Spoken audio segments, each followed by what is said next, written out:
My husband left me for his 23-year-old intern. Then she discovered his secret bankruptcies. For almost 8 years, I thought my marriage was solid. Not perfect. No marriage is. But stable. We had a house in a quiet neighborhood, a routine that felt comfortable, and a future that seemed predictable. Daniel ran a small financial consulting firm. I worked remotely as a graphic designer. Life wasn't glamorous, but it felt safe. Or at least, I thought it was.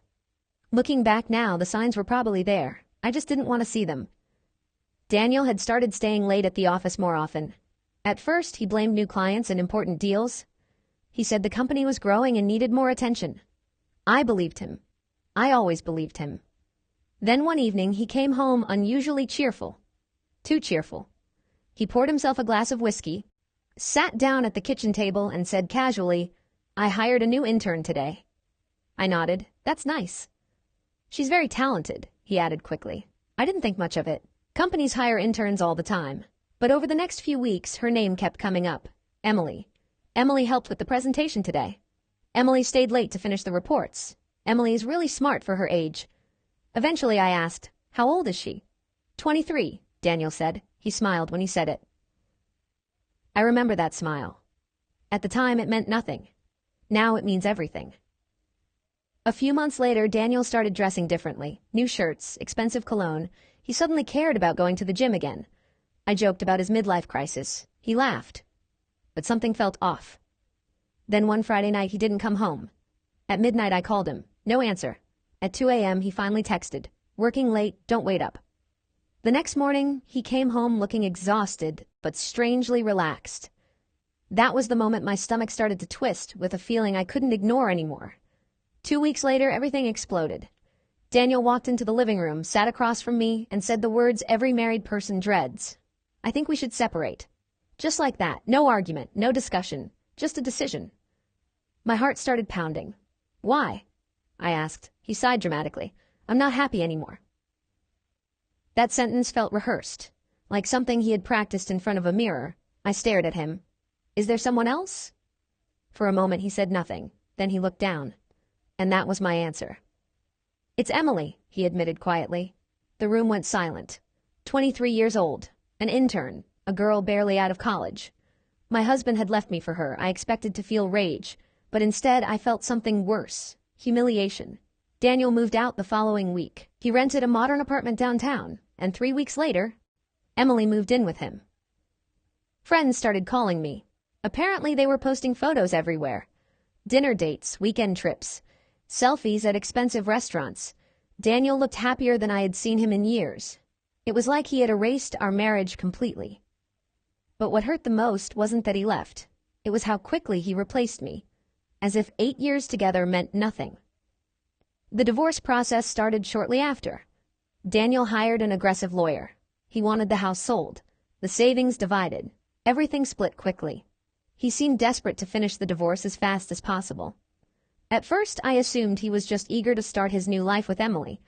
But something about his urgency felt strange. Too urgent. Then something unexpected happened. About 2 months after Daniel moved out, I received a message on Facebook. From Emily. At first, I thought it was a mistake. Why would she contact me? I almost ignored it, but curiosity got the better of me. Her message was short. "Hi, I know this might be weird, but can we talk?" I stared at the screen for a long time. My husband's new girlfriend wanted to talk to me. That couldn't be good. Still, I replied, "What about?" 3 dots appeared, then disappeared, then appeared again. Finally, she wrote, "It's about Daniel." Something in my chest tightened. "What about him?" I asked. Her next message changed everything. "I think he's lying to both of us." I frowned at the screen. "About what?" Her response came almost immediately. "His company." My heart skipped a beat. "What do you mean?" She took a minute to answer. Then she wrote something that made my stomach drop. "I found documents in his office last night. Bankruptcy filings. Multiple ones." I sat up straight. That made no sense. Daniel always bragged about how successful his company was. He drove a luxury car. He wore expensive suits. He loved telling people about his big clients. Bankruptcy didn't fit that image at all.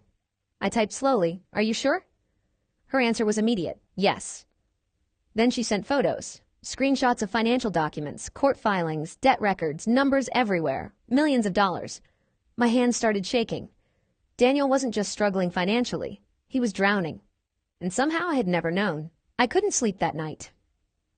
Images of Daniel in his sleek apartment with Emily kept flashing through my mind. But now, every smile, every brag about his success felt like a lie. How could I have spent 8 years trusting him, only to find out he had been drowning under debt the entire time? The next morning, I decided I needed answers. I couldn't just sit and let this unfold without knowing the full truth.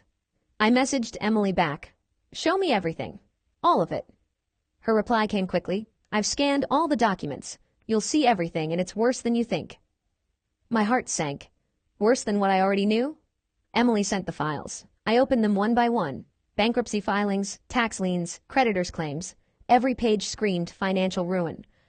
Daniel had not one, but several companies that had failed, some even legally dissolved. And somehow he had kept it all a secret, even from me, his wife. A sense of betrayal twisted inside me. Not just because he left me for a younger woman, but because he had lied about everything. Our life, our future, the security I had believed in, all of it was a facade. I spent the day combing through the documents, making notes. Emily had been shocked too, but unlike me, she was determined to confront him. I realized then that she wasn't just some naive young intern. She had started uncovering his secrets before I even knew. That night, I couldn't hold back. I called Daniel. "Daniel, we need to talk," I said, my voice steady despite the anger boiling inside me. There was a pause on the other end. "About what?" he finally asked, too casual. "About everything. The company, the filings, the lies." His voice changed. It became quieter, sharper. "You don't understand." "Oh, I understand perfectly."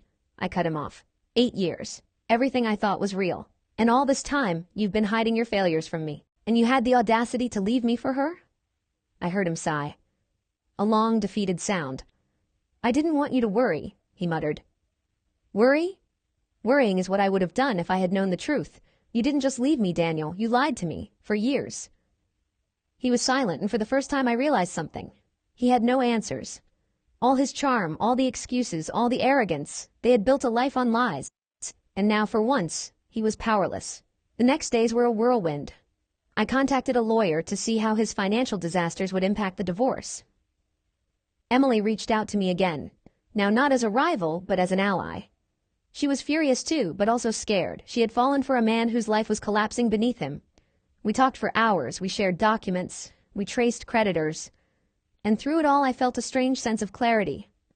I was free from him in more ways than one. His lies, his control, his supposed success, none of it mattered anymore. Then one evening I received a final message from Emily. I confronted him today. He begged me not to leave, but I can't trust him anymore. "I see now what you've been living with. I'm so sorry." And for the first time in months, I felt something I hadn't in a long time. Relief. Daniel's world was crumbling. My world, finally, was rebuilding. I didn't need him. I never had.